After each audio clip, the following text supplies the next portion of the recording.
Hey, don't be scared. Come on in. Today I want to talk about a game called Clock Tower, a point-and-click survival horror game released in the fall of 1995 on the Super Famicom by Human Entertainment. It's directed by Hifumi Kono. It takes a lot of inspiration from a 1985 Dario Argento movie called Phenomena, starring the inimitable Jennifer Connelly. And it does not care if it wears it on its sleeve. Even when she was in Labyrinth to Requiem, she's just always absolutely stunning, photogenic. There's no mistaking when you see the protagonist of Clock Tower, Jennifer Simpson, that she is almost an exact replica of Jennifer Connelly in the movie Phenomena. In the case of this head, cycle not only seems to be complete, but to have been repeated, which puts us at 8 months. Jennifer is pursued by a little man that carries these huge shears that are about as big as he is, which is crazy. I don't know how he holds them up. Hifumi said he took inspiration for Scissorman, the primary antagonist in Clock Tower, from a horror movie called The Burning. Now, The Burning is an 80s movie, which basically was modeled after the success of kind of the camp-themed teen slasher movies, like Friday the 13th, for example. And the reason why that movie is very unique is it follows a man who is horrifically burned and disfigured, and he hunts down these teens at this camp one by one. And of course, he has these huge shears. So, Clock Tower is pretty much a mixture between The Burning and Phenomena. Fun little fact: The Burning was the first movie written by Harvey Weinstein.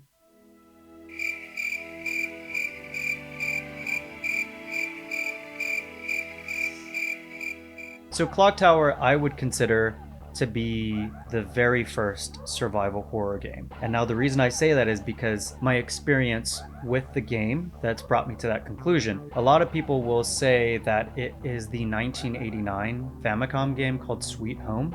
That game came out and it was a tie-in to a horror movie that was released at the same time, that was actually directed by Kiyoshi Kurosawa, who, if you haven't seen any of his works, Cure, Pulse, Doppelganger, some pretty amazing psychological horror movies, that deal with alternate realities. He is pretty awesome. So Sweet Home was directed by Takuro Fujiwara, who is considered the grandfather of survival horror. Technically, Sweet Home is the first kind of survival horror game, but it primarily is kind of an RPG.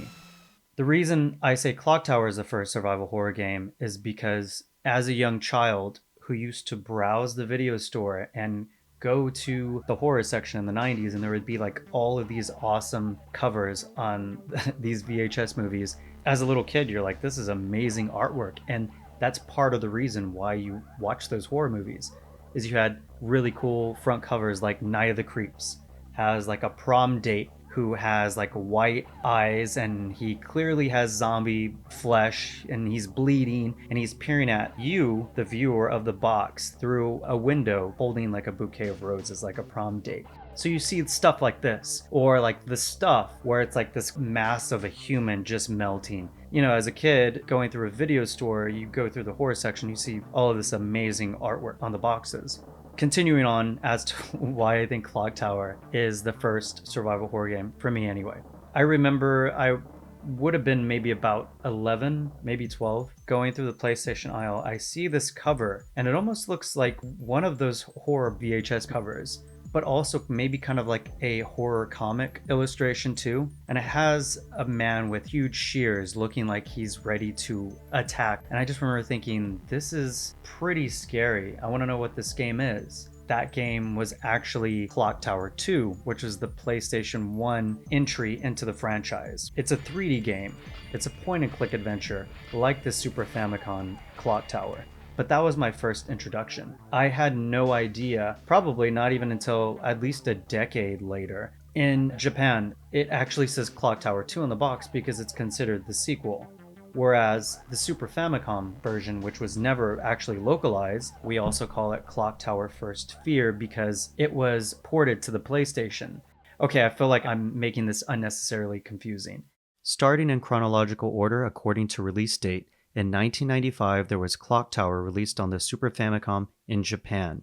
In 1996, Clock Tower 2, the sequel, was released on PlayStation in Japan. In 1997, Clock Tower The First Fear, which was a port of the Super Famicom game, was released on the PlayStation. And that same year, Clock Tower, its sequel, was released in North America. Otherwise known as Clock Tower 2 in Japan, released the previous year. In 1998, the sequel to the PlayStation Clock Tower Ghost Head, was released in Japan. In 1999, its localized counterpart, Clock Tower 2 The Struggle Within, was released in North America on PlayStation. Finally, in 2002 and 2003, Clock Tower 3 on PS2, the final installment in the series, was released in Japan and North America. I think they should have just stuck to a 1, 2, 3 for those games and then called the PS2 Clock Tower 3 Clock Tower 4. I feel like that would have made things so much easier to follow and understand. So we're going to be discussing Clock Tower for Super Famicom. In a later video, we'll go ahead and talk about Clock Tower 2, the sequel. Clock Tower for Super Famicom, I feel like that is a truer survival horror game over Sweet Home. What is survival horror? That game truly embraced being victimized by someone who is pursuing you, trying to kill you. You don't have any weapons. All you can do is run, hide, and try to outwit your pursuer, which is Scissorman in the game. I think it's a truly horrifying experience, you know? The sound design in Clock Tower is very sparse. For most of the game, it's just Jennifer's footsteps, or it's Scissorman shears. It's a parrot that says, "I'll kill you," over and over. Or it's the screams coming from the other orphans as they're murdered one by one. And then there's the entirely eerie score by Koji Nikura. As soon as you hear the music, you know something is coming after you. And trust me, when the music comes on, it freaks you out. The music is synths and a lot of pulsating melodies, and pretty much it revolves around a variation of one or two themes, but it's very, very effective. Amazing soundtrack. Probably one of the best for the survival horror genre. You play the game, it's pretty short. It's a point-and-click adventure survival horror game. All you can do is run around the mansion, collect keys, get items that you'll need to progress in the game. You have to figure out kind of ingenuitive ways to stop Scissorman or to push him away or prevent him from killing you. What are you spoiling? Towards the end of the game, you start unlocking rooms, and eventually it leads you to the caverns underneath the mansion. When you go to the caverns, you find this huge demon child creature. Almost looks like Jabba the Hutt, I guess, but even more scary and grotesque. You find out that the Scissorman who has been pursuing you is actually one of the brothers, and they're two twin brothers. The one that lives underneath the house, that's Dan Barrows. The one wielding the shears is Bobby Barrows. So when you put together the story, you find out that this wealthy couple has essentially been adopting orphans. That way they can feed to the bigger brother, the huge creature that's been living in the caverns. It's all very weird, and it's very dark. I believe that at least the PS1 version, Clock Tower 2, was the first survival horror game I ever seen or experienced. I felt like I played Resident Evil 1 shortly after. As a kid, there were freaky moments in Resident Evil 1, but I feel like Clock Tower created a much more terrifying experience. It was definitely like, you don't have weapons. Zombies are really slow in Resident Evil, you know? You can easily dispose of your enemies, no matter if it's a huge tarantula or if it's a tyrant, which those are scary for their own reasons, but in Clock Tower, you can't do anything like that. All you can do is run. And I feel like that is an entirely more terrifying experience than being able to shoot or mow down zombies. And especially as a kid, it's freaky, you know? Suddenly, you hear the sound of the scissors, the shh, shh, shh, and then you know, okay, it's go time. I'm freaking out now. And maybe that's what first survival horror is for a person. The first survival horror game you play, that just sticks with you, right? If it's Resident Evil, if it's Silent Hill, if it's Clock Tower, if it's Kuon, it could be a number of games that were your first experience into playing a game that is like, okay, this is a horror movie. First survival horror might be the first one that you played. I'm not going to dismiss Sweet Home. That technically is the first survival horror game, but I think Clock Tower is the one that creates a formula that really feels like a horror movie, but in video game form. That's why I would say that Clock Tower is the GOAT of survival horror games. I would even say that it's more goated than GOAT. It's the GOATsy of survival horror games.